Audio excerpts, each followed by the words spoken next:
Vendo o relato do irmão Silvano, ninguém acredita, mas o sobrenatural sempre existiu, desde que Deus mandou as pragas no Egito e transformou as águas em sangue na frente de Faraó, mostrando o seu poder. Depois abriu o Mar Vermelho, fez Sansão matar um leão e depois ferir 1000 homens. Isso já é o sobrenatural de Deus. E através de Elias, fez fogo cair do céu, que ao invés de apagar ao entrar em contato com a água, fez consumir toda aquela água do altar. Só de ler essas passagens, não precisa haver mais nada e nem pedir provas se o sobrenatural é real. Se em Hebreus 13 verso 8, diz que Jesus Cristo é o mesmo ontem, hoje e eternamente, isso quer dizer que ele nunca deixou de operar. E se o sobrenatural não acontece hoje como antigamente, o erro está na igreja que se corrompeu e não quer renunciar ao pecado. A santidade é obedecer às leis da graça, e quem faz isso está em Cristo. João 15 versos 7 e 8. Se vós estiverdes em mim,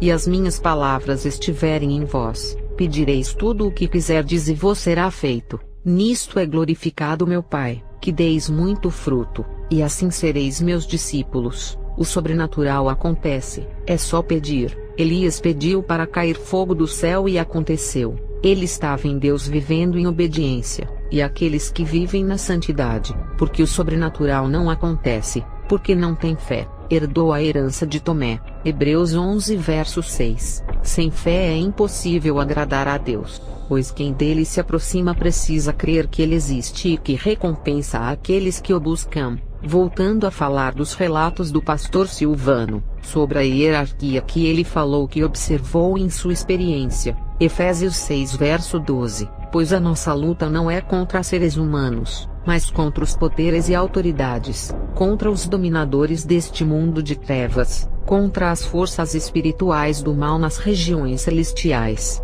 Os poderes, autoridades, dominadores das trevas, forças espirituais dos ares. Aqui são algumas hierarquias do mundo das trevas. Na hierarquia angelical, temos Miguel como o grande líder. Na feitiçaria existe hierarquia, como também no meio do cristianismo. Colossenses 2 verso 10 ao 14. Assim como em Cristo, estais aperfeiçoados, ele é o cabeça de todo poder e autoridade. 1 Coríntios 11 verso 3. Entretanto, desejo que entendais que Cristo é o cabeça de todo homem, o homem o cabeça da esposa, e Deus o cabeça de Cristo. Deus é o cabeça de Cristo por ser o Pai, e ele é o Filho, mas como Deus tem a mesma essência, e em unidade são um e só Deus. Efésios 5 verso 23. Porque o marido é o cabeça da esposa, assim como Cristo é o cabeça da igreja, que é o seu corpo, do qual ele é o Salvador. Esses são alguns versículos de hierarquia do mundo espiritual,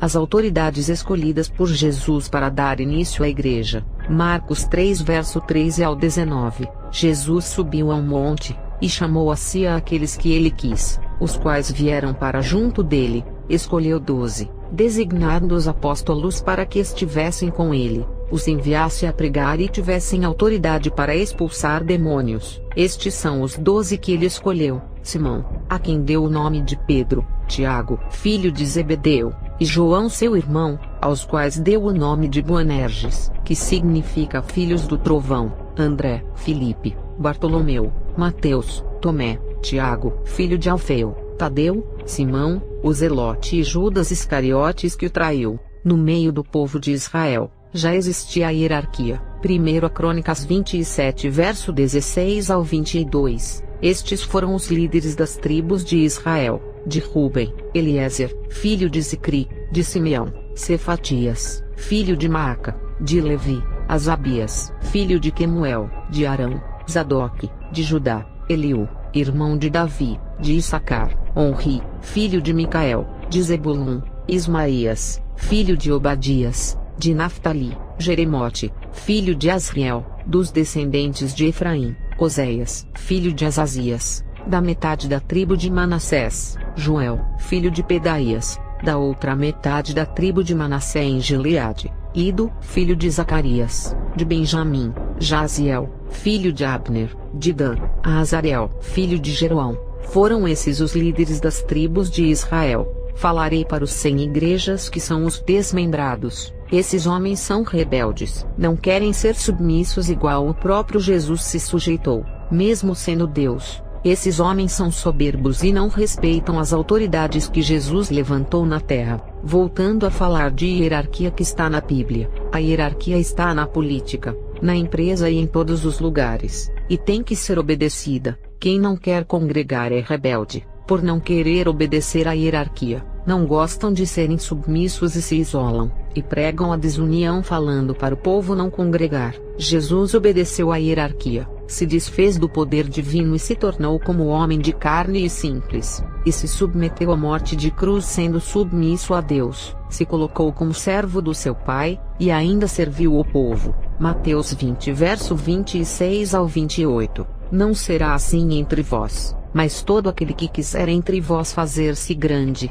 seja vosso serviçal, e qualquer que entre vós quiser ser o primeiro, seja vosso servo, bem como o Filho do Homem não veio para ser servido, mas para servir, e para dar a sua vida em resgate de muitos. A submissão é bíblica e lhe faz ser grande. A Igreja é o reino unido de Deus na terra. Romanos 14 verso 17. Pois o reino de Deus não é comida e nem bebida, mas justiça, paz e alegria no Espírito Santo. Vou interpretar esse versículo. Toda a teologia da prosperidade prega o melhor carro, a melhor casa, as melhores comidas e bebidas, oferecendo o pão que só alimenta o estômago e a bebida momentânea, e não oferece nada de eterno. O evangelho que prega o reino não é comida e nem bebida, que significa que não é a teologia da prosperidade, que só prega as coisas da terra como ter muito dinheiro para comprar tudo do bom e do melhor. A comida e bebida dessa terra é perecível,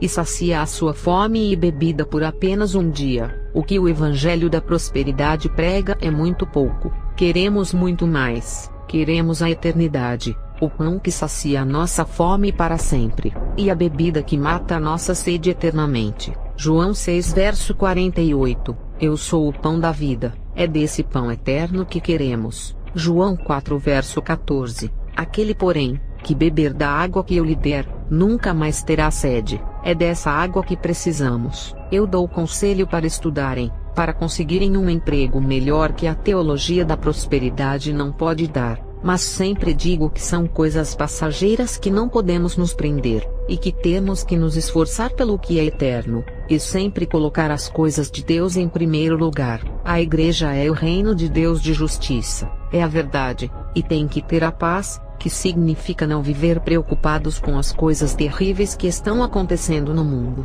A paz significa não entrar em guerra com ninguém, porque as discussões e brigas tiram a paz. E viver a alegria no Espírito Santo, e se alegrar no Senhor vivendo no Espírito. João 4 versos 5 e 6. Respondeu Jesus: digo a verdade, ninguém pode entrar no reino de Deus se não nascer da água e do Espírito. O que nasce da carne é carne, mas o que nasce do Espírito é Espírito. E assim é esse reino espiritual, que tem o seu Rei Jesus que governa o povo, ele que é o cabeça que nos lidera. Irá vir buscar a Igreja para entrar no reino celestial. A Igreja tem que se reunir sim, não importa se é em uma casa ou garagem. Deus ama a união. Mateus 18 verso 20. Pois onde se reunirem 2 ou 3 em meu nome, ali eu estou no meio deles. Deus sempre estará no meio da reunião. A reunião é bíblica. Não acreditem nos 100 igrejas que pregam contra a reunião. Somos o exército de Cristo que batalha contra o exército das trevas. Um soldado não pode ir para a guerra lutar sozinho contra um exército. Lembre-se de que somos o reino da luz, e não podemos lutar sozinho contra o reino das trevas. Até Deus que é poderoso tem o seu exército de anjos para trabalharem para ele. Deus poderia ter um anjo só, mas ele tem um exército que simboliza a união. Você que viu alguém dizer que para ser salvo não precisa congregar, eu lhe digo, não faça isso, porque um guerreiro sozinho para lutar contra todas as forças do inferno não resistirá. Hebreus 10 verso 25. Não deixemos de reunir-nos como igreja, segundo o costume de alguns, mas encorajemo-nos uns aos outros, ainda mais quando vocês veem que se aproxima o dia. A desunião é de Satanás. lembre-se de que ele causou uma desunião da terça parte dos anjos, fazendo-os desobedecerem a Deus. E tem crente que não quer congregar na igreja, dizendo que a igreja não são os templos, mas a igreja é um grupo de pessoas que tem que se reunir. Aqueles que não gostam de igreja e se dizem crentes, quando Jesus vier buscar a igreja, não vai levar você sozinho, mas buscará um povo santo. Na guerra, o povo de Israel se unia contra o inimigo, não era só um que guerreava. No Novo Testamento se formou a igreja de Efésios, Coríntios, Romanos, Gálatas, Filipenses, Colossenses, Tessalonicenses, Macedônia, Esmirna, Tiatira, Sardes, Pérgamo, Filadélfia, Laodiceia. Todas essas igrejas tinham um povo. Não existem cristãos individuais que não se reúnem para adorar a Deus, e irão falar desculpas para não congregarem, dizendo que esses nomes são cidades e não nomes de placas. Mas isso não é desculpas para não congregar. O fato é que em todas essas cidades, formaram grupos de cristãos por onde os apóstolos passaram, e as igrejas tinham os nomes das cidades, para serem identificadas de que povos que eram. E tem aqueles que falam, as igrejas não são templos. Antigamente não faziam templos e tinha o povo de Deus. Eu respondo essa pergunta. Antigamente não tinha templo, porque o Império Romano perseguia os cristãos, e ter uma igreja o povo ficaria muito exposto para o massacre. Por essa razão, os cultos eram nas casas que foram os templos de 4 paredes. Não existe diferença de alugar um templo, ou fazer a casa de templo ou uma garagem para adorar a Deus. Tudo são casas de 4 paredes que servem para adorar a Deus. Então, sem igrejas, não venham com desculpas que no templo antigo não existia, e que o último foi destruído, que era o templo dos judeus. A igreja sempre usou os templos para cultuar, que eram as casas. E quando a perseguição ficou pior, faziam as cavernas de templos. No fim dos tempos, os crentes vão ter que voltar a se reunir nas casas para cultuarem. E quando vinha perseguição, nem nas casas poderão se reunir. Vão ter que voltar a fazer os cultos nas cavernas escondidos. Os 4 templos são bíblicos, e pode ser em qualquer cobertura. Deus mandou Moisés fazer o tabernáculo, para ser o lugar santo de adoração sacerdotal. Depois, no tempo de Salomão, construiu o templo, e com a destruição do templo, Deus enviou Neemias para a reconstrução do templo, e por fim, esse templo foi destruído porque não estava sendo usado para honrar a Deus, e se tornou um templo dirigido por um sacerdócio manchado e caído. O templo não servia mais para glorificar a Deus, mas para fazer a vontade dos humanos e inflamar os seus egos, como autoridades religiosas como os fariseus. Esse foi o motivo de sua destruição. Deus nunca foi contra os templos, e as sinagogas existiam para glorificarem a Deus, e os fariseus não faziam isso, mas se reuniam para matarem os cristãos, e realizarem as coisas das suas carnes. Apocalipse 3 verso 9. Veja o que farei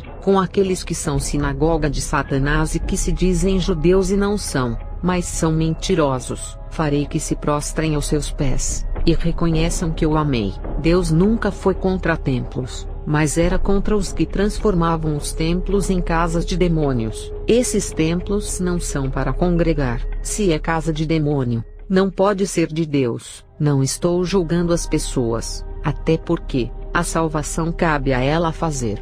Quando Deus quer, Ele salva do mais profundo abismo, mas não podemos negar que casas de demônios existem. Atos 5 verso 41 e 42. Os apóstolos se retiraram do sinédrio, contentes por haverem sido considerados dignos de serem humilhados por causa do nome, e todos os dias no templo, bem como de casa em casa, não deixavam de pregar e ensinar que Jesus Cristo é o Messias. Os apóstolos pregaram dentro do sinédrio, templos e de casa em casa. Eles nunca foram contra a existência de templos. Atos 3 verso 1 e 2. Certa ocasião, Pedro e João estavam subindo ao templo na hora da oração, isto é, às 3 horas da tarde. Eles foram orar no templo que os incrédulos dizem que não é lugar de crente. Atos 5 verso 20 e 21. Instruiu-lhes: ide, apresentai-vos no templo e anunciai às multidões todas as palavras da salvação. A pregação dos apóstolos também era nos templos. Lucas 21 verso 37. Jesus passava o dia ensinando no templo, e ao pôr do sol, caminhava até o monte chamado das Oliveiras, onde passava a noite. Jesus pregou no templo, mas os sem igrejas dizem que não pode. Atos 2 verso 46 e 47. Diariamente, continuavam a reunir-se no pátio do templo, partiam o pão em suas casas e juntos participavam das refeições, com alegria e sinceridade de coração, louvando a Deus por tudo e sendo estimados por todo o povo. Eles faziam tudo isso no templo. Atos 9 verso 20. Logo após, Paulo começou a pregar nas sinagogas que Jesus é o Filho de Deus. Paulo pregou dentro da sinagoga de Satanás. Atos 18 verso 4. Assim, todos os sábados ele argumentava na sinagoga, e convencia tanto a judeus quanto a gregos. Paulo dá tempo integral ao ensino. Atos 9 verso 20. Logo após, Saulo começou a pregar nas sinagogas que Jesus é o Filho de Deus. Mateus 4 verso 23. E percorria Jesus toda a Galileia ensinando nas sinagogas, pregando o evangelho do reino e curando todas as enfermidades e males entre o povo. Jesus ensinava nas sinagogas para os judeus que não acreditavam nele. Marcos 1 verso 21. Dirigiram-se para Cafarnaum, e assim que chegou o sábado, tendo entrado na sinagoga, Jesus passou a ensinar. Marcos 1 verso 39. E aconteceu que ele percorreu toda a Galileia, pregando nas sinagogas e expelindo os demônios, a cura do leproso que creu. Olha quantos versículos de Jesus pregando nas sinagogas. Lucas 4 verso 44. E assim prosseguia pregando pelas sinagogas da Palestina. Lucas 6 verso 6. Em um outro sábado, ele entrou na sinagoga e iniciou seu ensino, e estava ali um homem cuja mão direita era atrofiada.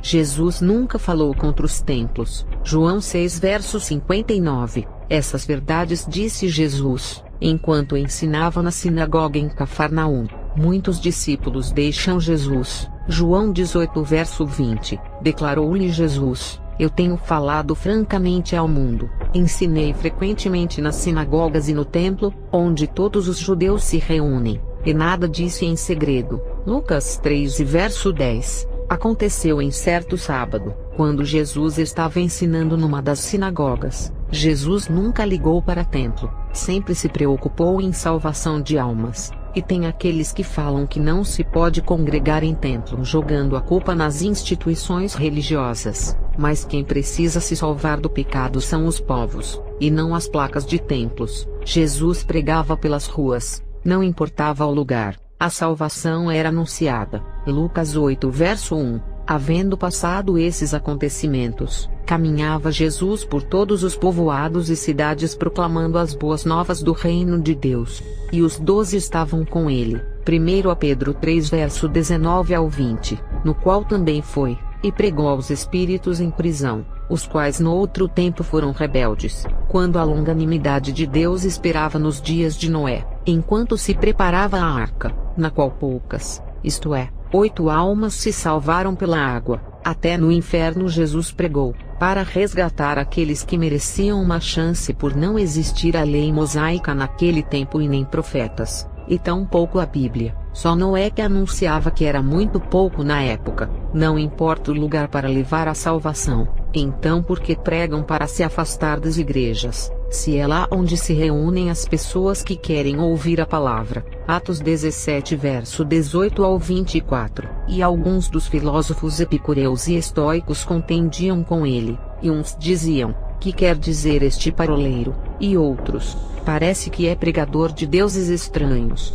porque lhes anunciava a Jesus e a ressurreição. E tomando-o, o levaram ao Areópago dizendo: poderemos nós saber que nova doutrina é essa de que falas, pois coisas estranhas nos trazes aos ouvidos. Queremos pois saber, o que vem a ser isto, pois todos os atenienses e estrangeiros residentes, de nenhuma outra coisa se ocupavam, senão de dizer e ouvir alguma novidade. E estando Paulo no meio do Areópago disse: homens atenienses, em tudo vos vejo um tanto supersticioso, porque passando eu e vendo os vossos santuários, achei também um altar em que estava escrito: ao Deus desconhecido. Esse pois que vós honrais, não o conhecendo, é o que eu vos anuncio. o Deus que fez o mundo e tudo que nele há, sendo Senhor do céu e da terra, não habita em templos feitos por mãos de homens. Paulo pregou no templo areópago dos deuses. Hoje seria nos salões de seitas ou casas de bruxaria.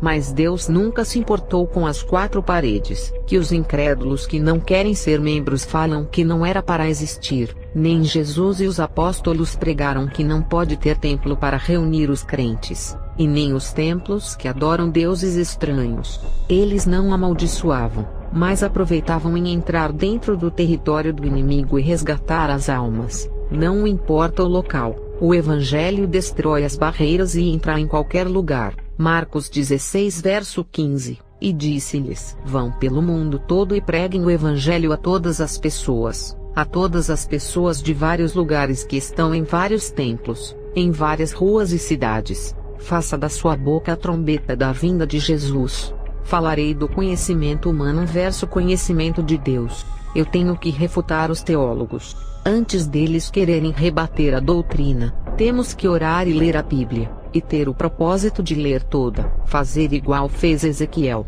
Ele não comeu a metade do rolo, mas engoliu por inteiro. E o apóstolo João também comeu o livro do céu que estava nas mãos do anjo. Os críticos vêm com a teologia do homem, que é o conhecimento humano, para tentarem envergonhar os servos de Deus. Mas os homens de Deus têm a Bíblia, que é o conhecimento de Deus, e quando o conhecimento humano mede força com a Bíblia, não resistirá. O conhecimento espiritual sempre irá subjugar o conhecimento humano. Atos 6 verso 8 ao 10. Estevão, homem cheio da graça e do poder de Deus, realizava grandes maravilhas e sinais entre o povo. Contudo, levantou-se oposição dos membros da chamada Sinagoga dos Libertos, dos judeus de Cirene e de Alexandria, bem como das províncias da Cilícia e da Ásia. Esses homens começaram a discutir com Estevão, mas não podiam resistir à sabedoria e ao espírito com que ele falava. Os doutores da lei, com o conhecimento humano, não conseguiram vencer o conhecimento espiritual de Estevão, homem que recebeu a sabedoria de Deus, cheio da graça e do poder de Deus,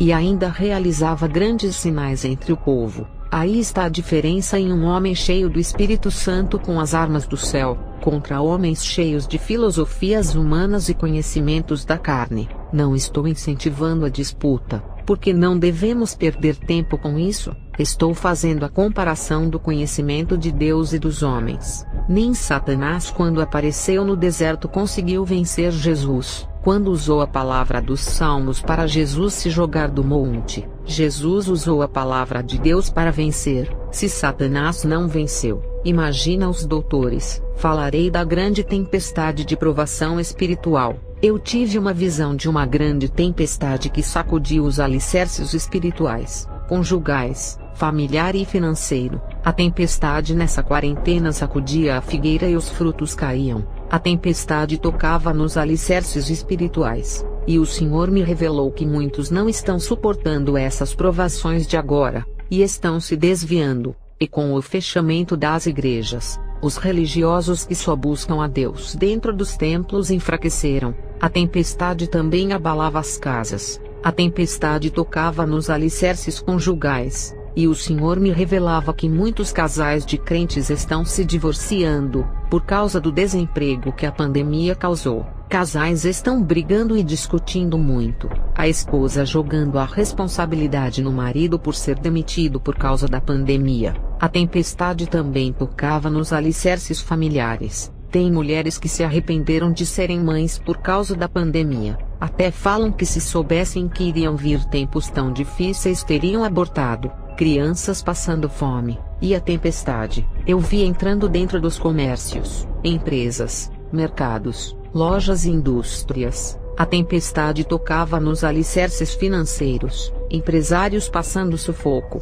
comerciantes falindo, donas de lojas se oferecendo para trabalharem de faxineira e diarista, dono de indústria enviando currículo para trabalhar de auxiliar de limpeza, e donos de mercados vendendo tudo que já conquistaram, para não passarem crise e pagarem os aluguéis caros dos imóveis alugados para mercados, e os trabalhadores todos sendo demitidos porque as empresas fecharam, e muitos crentes desempregados se suicidando. E o Senhor me disse: Só ficará em pé os que estão firmes na rocha. Esses suportarão a tempestade. Falarei dos 4 tipos de exaltações que vêm na vida dos que perseveram em Jesus. As 4 exaltações são sentimentais, financeira, empresarial e espiritual. Sobre a exaltação sentimental, quero antes deixar um alerta para quem espera muito tempo para casar, e quando aparece alguém é laço de destruição. Salomão, o homem que tinha 1000 mulheres e conheceu muito bem as características de cada uma delas, e a maioria eram mulheres idólatras que não faziam parte do povo de Deus, que era Israel na época. Provérbios 9 verso 3 e 14. A insensatez é mulher sensual, exibicionista e ignorante, sentada à porta de sua casa, no ponto mais alto da cidade, propagandeia sua proposta aos que transitam por ali em seus caminhos. Provérbios 7 verso 10 ao 12. Eis que a mulher lhe sai ao encontro, com vestes de prostituta e cheia de astúcia na alma. Ela é sedutora e espalhafatosa,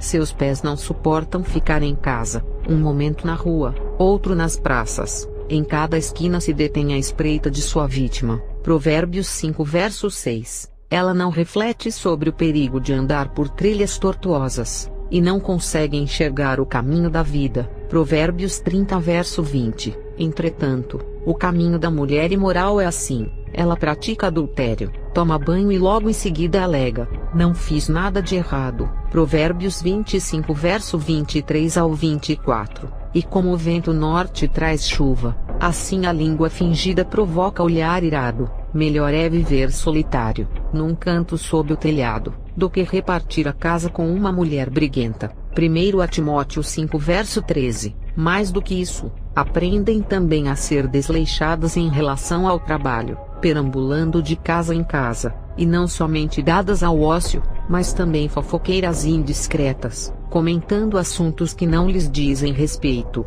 A mulher de Deus a ser escolhida, veja as suas qualidades. Tito 2 verso 4 ao 5. Dessa forma, estarão aptas para orientar as mulheres mais jovens a amarem seus maridos e filhos, a serem equilibradas, puras, dedicadas a seus lares, a cultivarem um bom coração, submissas a seus maridos, a fim de que a palavra de Deus não seja difamada. Provérbios 31 verso 10 ao 31. Mulher virtuosa, quem a achará? O seu valor em muito ultrapassa os das mais finas joias. O seu marido tem plena confiança nela, e a miséria jamais chegará à sua casa. Essa esposa exemplar faz ao seu marido sempre o bem, e nunca o mal. Escolhe a lã e o linho, e com alegria trabalha com as próprias mãos, como os navios mercantes. Ela traz de longe as provisões para seu lar, antes do romper da aurora. Ela se levanta a fim de preparar a comida para todos os de casa,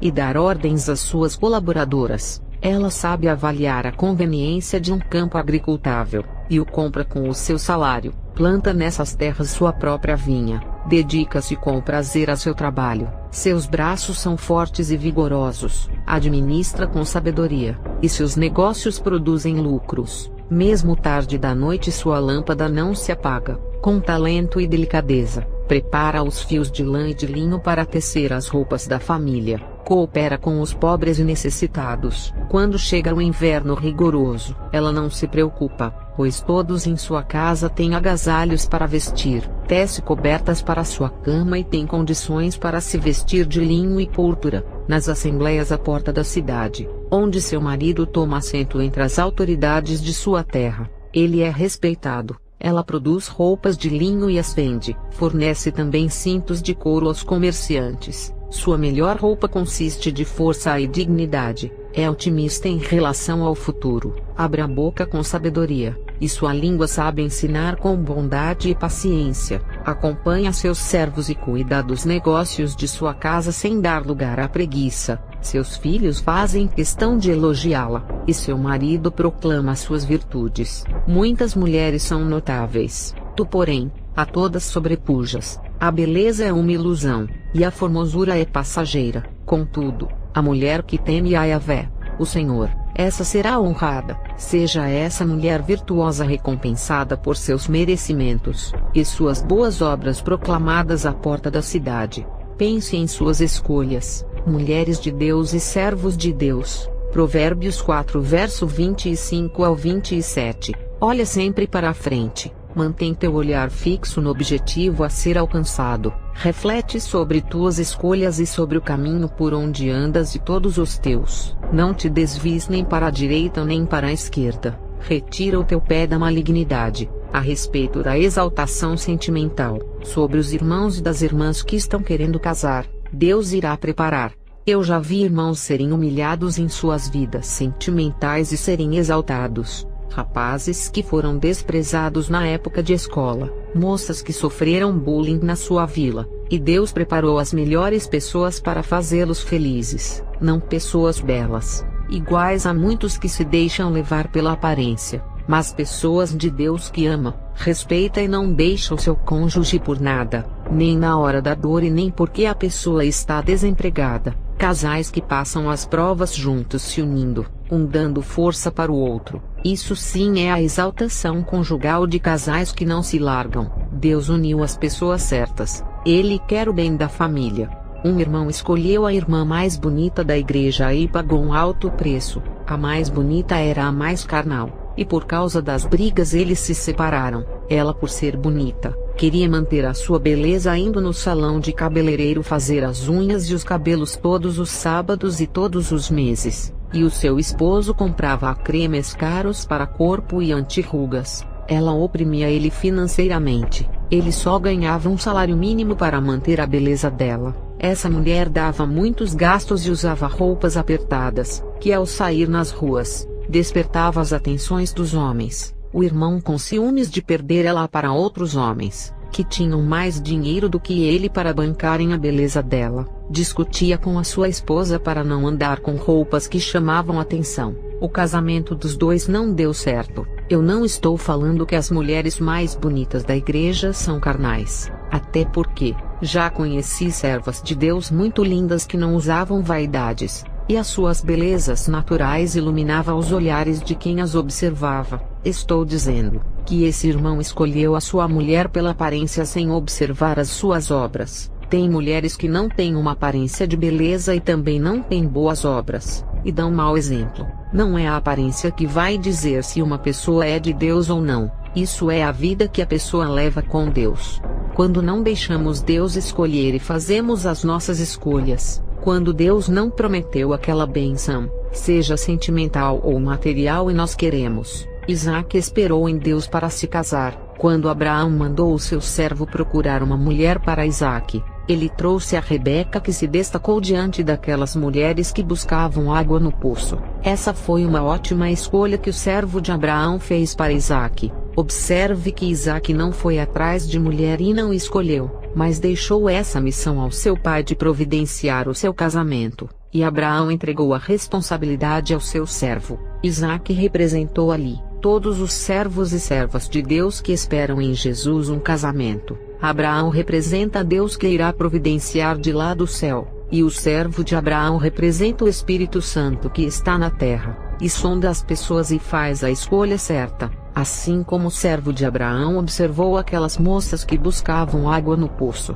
o Espírito Santo ele não só observa, como sonda os corações de cada um e faz a escolha certa. Gênesis 24 verso 2 ao 4. E disse Abraão ao seu servo, o mais velho da casa que tinha o governo sobre tudo o que possuía: põe agora a tua mão debaixo da minha coxa, para que eu te faça jurar pelo Senhor Deus dos céus e Deus da terra, que não tomarás para meu filho mulher das filhas dos cananeus no meio dos quais eu habito, mas que irás à minha terra e à minha parentela, e dali tomarás mulher para meu filho Isaque. Gênesis 24 verso 7. O Senhor Deus dos céus, que me tomou da casa de meu pai e da terra da minha parentela, e que me falou, e que me jurou dizendo: à tua descendência darei esta terra. Ele enviará o seu anjo adiante da tua face, para que tomes mulher de lá para meu filho. Gênesis 24 verso 42 ao 51. E hoje cheguei à fonte e disse: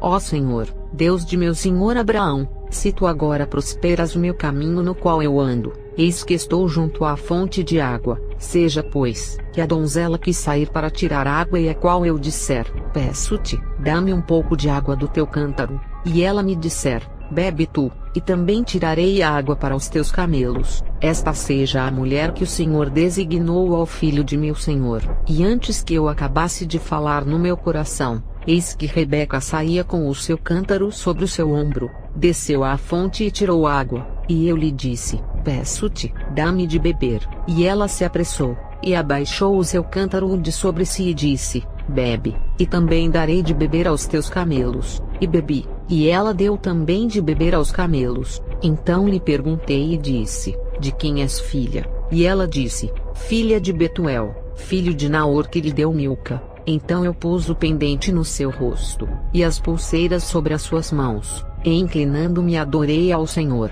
e bendisse ao Senhor, Deus do meu senhor Abraão, que me havia encaminhado pelo caminho da verdade, para tomar a filha do irmão de meu senhor para seu filho. Agora pois, se vós haveis de fazer benevolência e verdade a meu senhor, fazei-mo saber, e se não, também mo fazeis saber para que eu vá à direita ou à esquerda. Então responderam Labão e Betuel e disseram, do Senhor procedeu este negócio, não podemos falar-te mal ou bem, eis que Rebeca está diante da tua face, toma-a, e vai-te, seja a mulher do filho de teu senhor. Como tem dito o Senhor, se viver uma vida reta, Deus irá entregar a bênção. João 15 versos 7 e 8. Se vós estiverdes em mim, e as minhas palavras estiverem em vós, pedireis tudo o que quiserdes e vos será feito. Nisto é glorificado meu Pai, que deis muito fruto, e assim sereis meus discípulos. Deus atende o desejo do coração dos fiéis. O que temos que ter cuidado, é pedir algo que irá prejudicar as nossas vidas sentimentais ou material, porque Deus atende o pedido, mas não se responsabiliza por aquilo que não prometeu. Uma irmã escolheu um rapaz, e fez várias campanhas de oração por uma pessoa, e quando conseguiu, agradeceu a Deus pela vitória. O problema é que esse irmão começou a bater nela. Deus não prometeu que iria dar esse rapaz como seu esposo, mas foi a pessoa que ela pediu. Um jovem orou para trabalhar no mercado e Deus abriu a porta, mas o jovem não gostou de trabalhar todos os domingos e fazendo hora extra. O jovem pediu demissão do mercado. Esse é o problema de muitos que fazem as escolhas erradas orando para Deus entregar, e Deus, para honrar a oração do crente que vive em retidão, entrega a bênção mesmo que seja a escolha errada. Quando Deus promete entregar uma bênção, Ele escolhe sempre aquilo que é o certo para cada um de nós. E quando não deixamos Deus escolher e fazemos a nossa escolha, cometemos erros, porque Deus sabe o que é melhor para as pessoas, e nós não sabemos o que é melhor. Ele é onisciente, e já sabe de tudo o que vai acontecer futuramente em nossas vidas. Um irmão queria um compromisso com uma jovem muito bonita na aparência, mas por dentro era uma podridão, e ela, sendo crente, humilhou ele, dizendo que queria um rapaz melhor do que ele financeiramente. Esse irmão continuou esperando em Deus, e o Senhor preparou uma moça mais bonita do que ela na aparência e também por dentro. Ela, ao ver que ele conseguiu uma pessoa melhor do que ela, a moça ficou com inveja por não acreditar, e tentou destruir o compromisso dele com a outra, tentando seduzir o rapaz. Ela tentou fazer ele trair a sua futura esposa, mas ela também não queria ele. Ela só queria destruir o que ele conseguiu e vê-lo sozinho. Tem pessoas que vivem sozinhas, mas não querem ver a pessoa com ninguém, e sentem prazer em ver a pessoa sozinha, e quando ver o relacionamento acabar, fica feliz e ri de alegria. Espírito da inveja que age nessas pessoas que estão na igreja, mas não têm o Espírito Santo, e carregam com elas os demônios da destruição para dentro da igreja. Sobre a exaltação material, o que eu irei falar aqui não é pregando a teologia da prosperidade, mas falar das bênçãos de Deus que são prometidas para os servos de Deus, e não sabem como tomar posse. Deus já usou vasos, e revelou em abrir portas de emprego, casamento, subir de cargo na empresa, e os irmãos revelados não tomaram posse. E aqui irei dar alguns exemplos de experiências de alguns irmãos que tomaram posse daquilo que Deus lhes prometeu. Não estou pregando prosperidade, mas irei explicar como devem fazer para conquistar aquilo que Deus já prometeu. E usou os servos para a falarem. Davi era o menor da casa de Jessé. Seu próprio pai o julgava pela aparência como um filho que não servia para ser guerreiro, e muito menos para ser rei. Se dependesse de Jessé, o profeta Samuel não teria ungido ele como rei, e mesmo Samuel ungindo ele, os seus pais e irmãos continuaram a tratar ele como um serviçal, que só prestava para levar queijo fresco para os guerreiros e mais nada. Ele foi subestimado pelo pai e pelos seus irmãos, e Davi provou que poderia sim ser um guerreiro forte ao derrubar aquele gigante que ninguém foi capaz. Aquela foi a primeira exaltação de Davi que surpreendeu o seu pai e seus irmãos, e a sua fama correu por todo Israel. Aconteceu um fato com uma moça humilde que não perdia nenhum culto na igreja, e seus pais sempre a menosprezavam. Dizia que ela só tinha motivação de estar na igreja todos os dias. Os seus pais a chamavam de fardo pesado, que só dava gastos e só prestava para arrumar uma casa, e nunca teria uma grande profissão. Dizia para ela arrumar um homem para cuidar dela. Não via a hora desse fardo sair de casa. A moça arrumou um emprego de diarista e saiu de casa, e não casou e continuou fazendo a obra de Deus. Fez uma faculdade de advocacia e perdoou os seus pais como Davi tinha perdoado a sua família, e também José que perdoou os seus irmãos. Hoje ela é advogada e tem o seu próprio consultório, e também é casada. Deus preparou o seu esposo. Vivemos em um mundo em que a sociedade para crer em Deus, é preciso ver o milagre acontecer primeiro. O crente poderia apenas ajuntar os tesouros nos céus, isso já é o suficiente,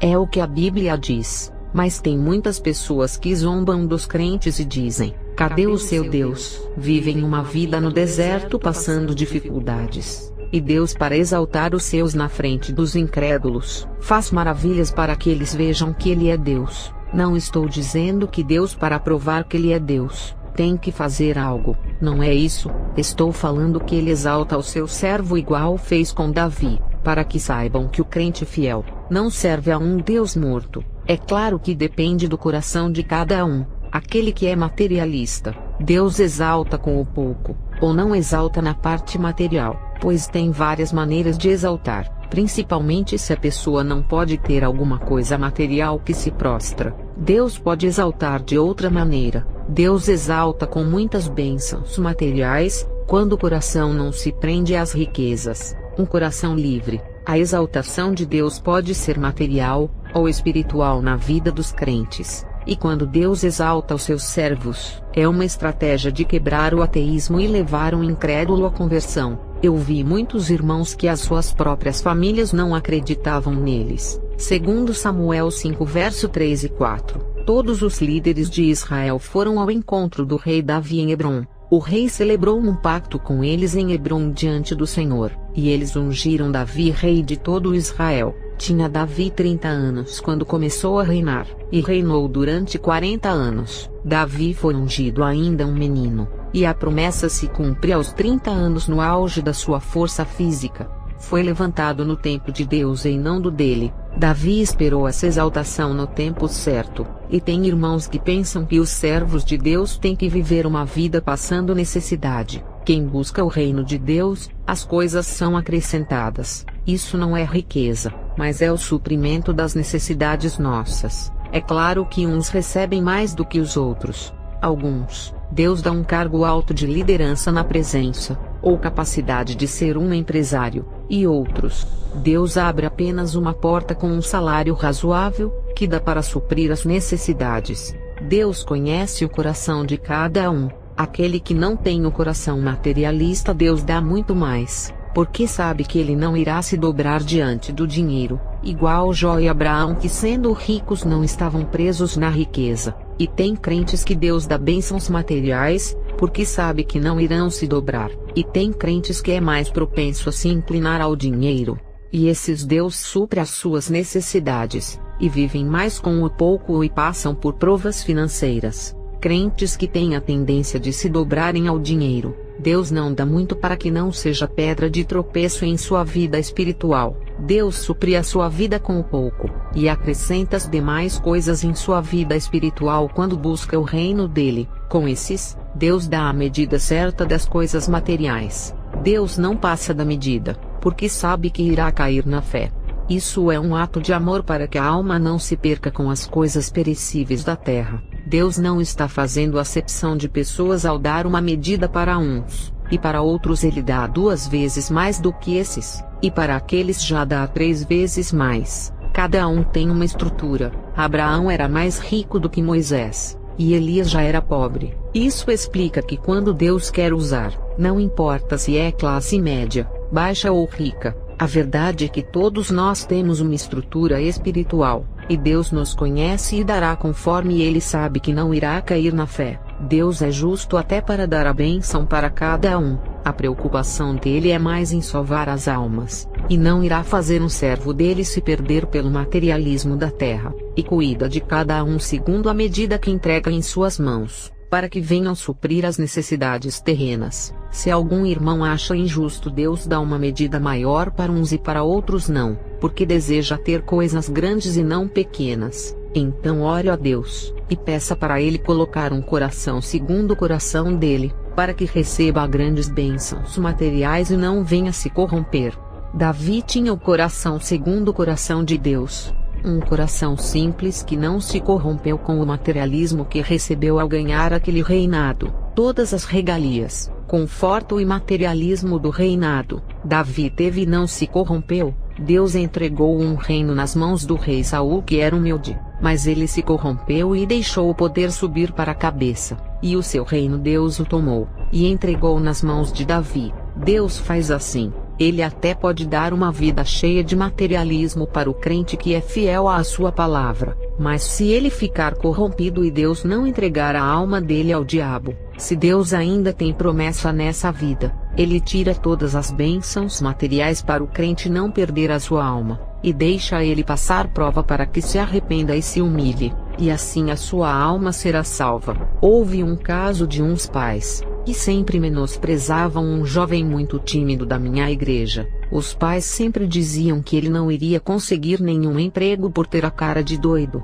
e diziam que se conseguisse um emprego para limpar os sapatos dos ricos teria sorte. Esse rapaz chorava e orava, e mesmo sem qualificação, só com ensino médio, ele entrou na empresa Toyota, e nessa empresa só entram pessoas qualificadas que têm faculdade, e pessoas que têm experiência no ramo. Eu vendo o que esse jovem passou, me lembro do rei Davi, que por ser o menor da casa de Jessé, fazia o trabalho de cuidar das ovelhas de seu pai, e os seus irmãos faziam os melhores trabalhos. Davi era tão menosprezado, que quando o profeta Samuel entrou na casa de Jessé para escolher um rei, os pais de Davi apresentaram todos os seus filhos, e não queriam apresentar Davi por pensar que ele não tinha capacidade de ser rei. E sobre a exaltação financeira, Gênesis 41 verso 38 a 43, por isso o faraó lhes perguntou, será que vamos achar alguém como este homem, em quem está o Espírito Divino? Disse pois o faraó a José, uma vez que Deus lhe revelou todas essas coisas, não há ninguém tão criterioso e sábio como você. Você terá o comando de meu palácio, e todo o meu povo se sujeitará às suas ordens. Somente em relação ao trono serei maior que você. E o faraó prosseguiu, entrego a você agora o comando de toda a terra do Egito. Em seguida o faraó tirou do dedo o seu anel selo, e o colocou no dedo de José, mandou-o vestir linho fino e colocou uma corrente de ouro em seu pescoço. Também o fez subir em sua segunda carruagem real, e à frente, os arautos iam gritando, abram caminho. Assim José foi colocado no comando de toda a terra do Egito. José, que era o menor filho de Jacó, escravo e prisioneiro, se tornou o segundo homem mais poderoso do Egito. Ele era governador, e estava abaixo só do rei que era o faraó. Ele foi exaltado financeiramente, que quando a sua família foi comprar trigo ele recebia moedas, e também de todos os reinos que compravam trigo. José recebia as moedas de todos os povos e administrava o dinheiro do reino do Egito. Eu vejo muitas pessoas que passaram necessidades, e hoje trabalham em grandes empresas. Também de pessoas que tinham o menor cargo na empresa e se tornaram um líder. Deus, exaltando os seus servos iguais, fez com José. Me lembro de um jovem da igreja que eu congreguei chamado Adriano, ele que era ajudante geral da sua empresa. Ele era humilhado por todos os funcionários da empresa e nunca ficou desanimado. Ele tinha tudo para largar esse emprego de humilhação. E quando ele dizia para os seus irmãos que um dia seria um dos líderes de sua empresa, ele era motivo de chacota. Esse jovem em 2 anos foi promovido a encarregado, e 3 anos depois gerente, e a inveja dos irmãos dele cresceu, e aqueles da sua empresa que menosprezavam e trataram ele mal, começaram a olhar ele com outros olhos, e o medo tomou conta de muitos na empresa,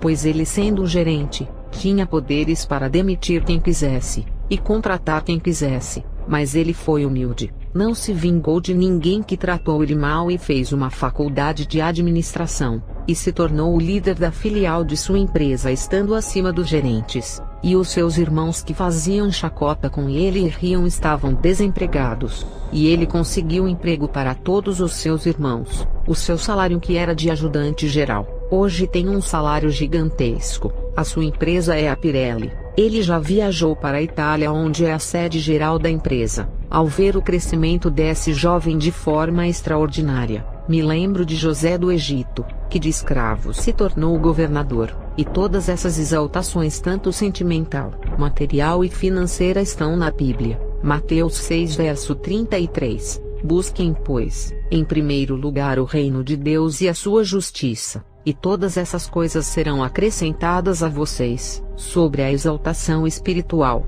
1 Reis 19 verso 15 e 16. E o Senhor lhe disse: vai, volta pelo teu caminho para o deserto de Damasco, e chegando lá, unge Azael rei sobre a Síria, também a Jeú, filho de Ninsi, ungirás rei de Israel, e também a Eliseu, filho de Safate de Abel-Meolá, ungirás profeta em teu lugar. Eliseu era um homem simples e temente a Deus, e esperou a exaltação espiritual de Deus em sua vida. 1 Reis 19 verso 19 e 20. Partiu, pois, Elias dali, e achou a Eliseu, filho de Safate, que andava lavrando com 12 juntas de bois adiante dele, e ele estava com a 12ª. E Elias passou por ele e lançou a sua capa sobre ele. Então deixou ele os bois, e correu após Elias e disse: deixa-me beijar a meu pai e a minha mãe, e então te seguirei. A unção de Eliseu foi ordem do próprio Deus, que o escolheu para assumir essa grande responsabilidade.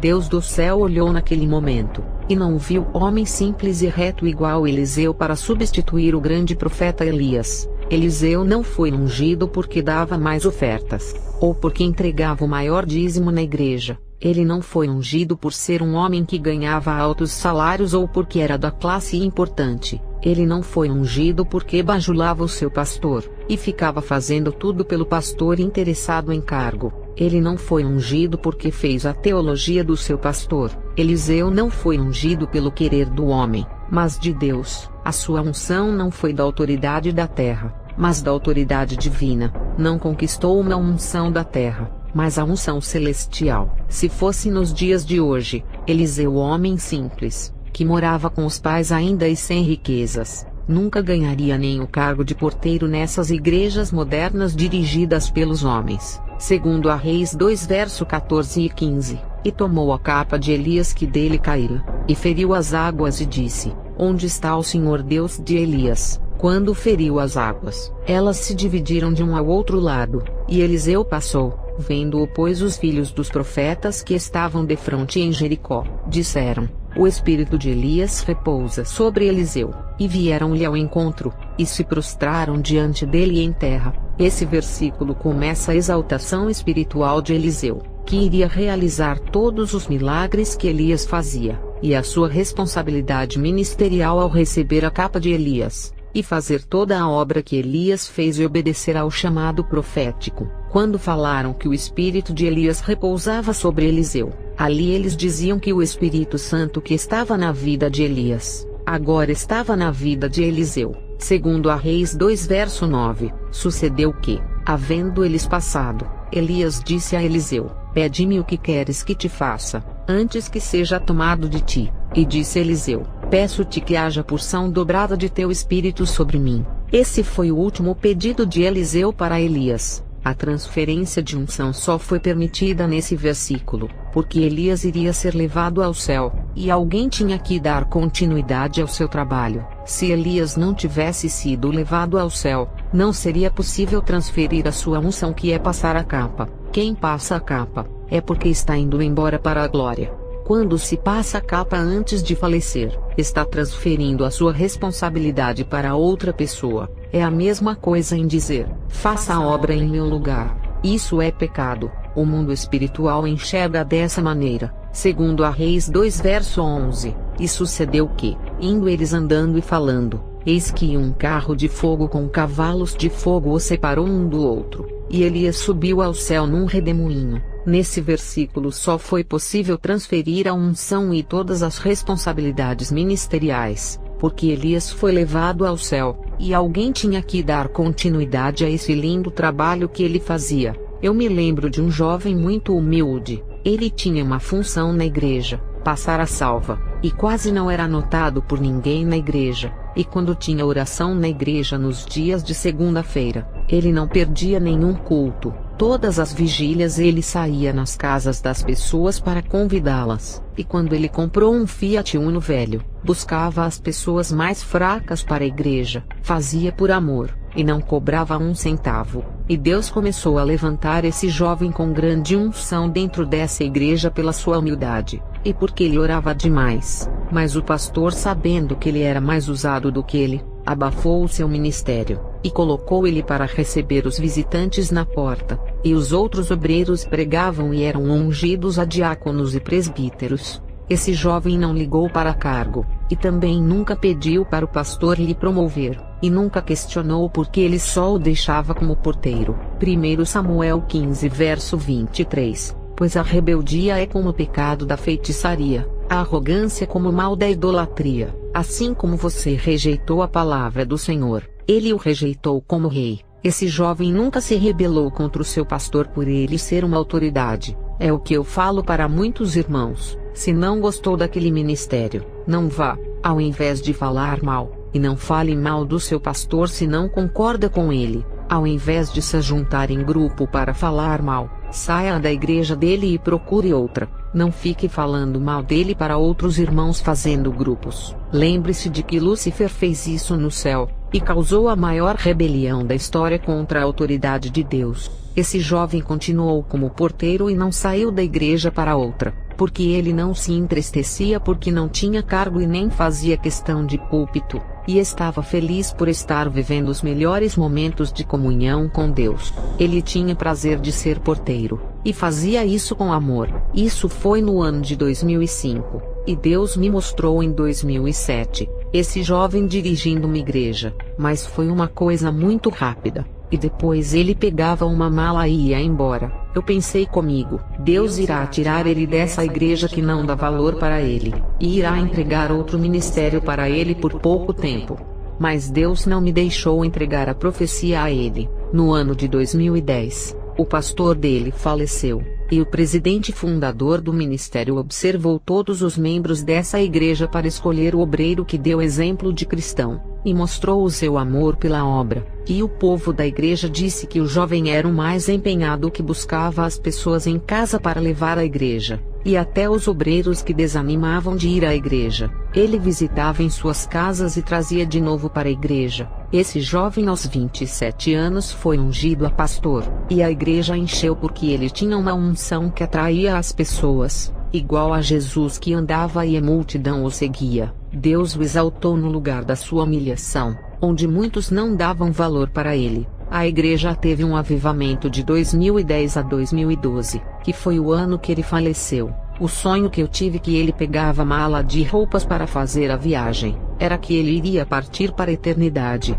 No sonho, ele era pastor por pouco tempo, e arrumava a mala para ir embora. O seu pastorado foi curto, mas deu mais fruto do que o pastorado do outro pastor, que ficou mais de 10 anos dirigindo a igreja. Esse jovem, antes dele morrer, Deus mandou eu falar para ele a visão, mas ele já era pastor. Eu disse para ele: por que você foi pastor dessa igreja e não da outra? Ele me disse: eu amo esse ministério que foi aonde eu me converti. Sou grato a ele, e mesmo com muitas provas que passei nessa igreja que me deram motivos para eu sair, o meu amor por esse povo foi maior, que resisti todas as humilhações e fiquei por ele. Nunca seria pastor de outra igreja. Esse povo está no meu coração. E quando ele faleceu, eu não me conformava e dizia a Deus: o Senhor levou alguém que estava avivando a sua igreja. Isso não é bom para a obra. No mundo é difícil encontrar homens usados e que amam a sua obra.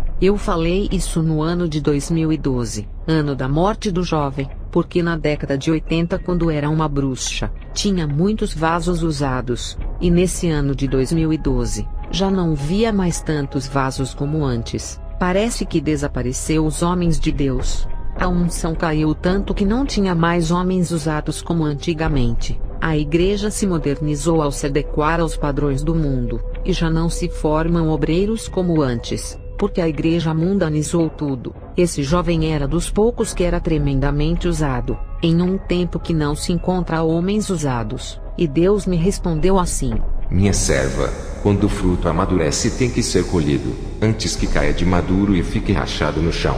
Chegou o tempo de colher ele. As suas vestes estavam brancas, mas Satanás estava preparando uma armadilha que ele iria cair e sujar as suas vestes. Ele foi exaltado espiritualmente antes de falecer, e depois dessa revelação, Deus me mostrou que iria levar outro homem de Deus, porque iria vir uma provação tão grande que ele não iria suportar. Esse homem era pastor, e morreu em 2017 aos 52 anos, e a prova que ele não iria suportar era essa pandemia. Ele deixou 5 filhos, e nessa pandemia sem emprego iria ser demais para ele. Não é porque ele não iria suportar as provações que não era um homem de Deus. Ser homem de Deus é renunciar ao mundo e buscar a Deus. Isso ele fazia, mas cada um tem uma estrutura, uns suportam e outros não. Ele não tinha subido os maiores degraus na escada e estava nos primeiros. Existem níveis espirituais, e mesmo você vivendo uma vida santa,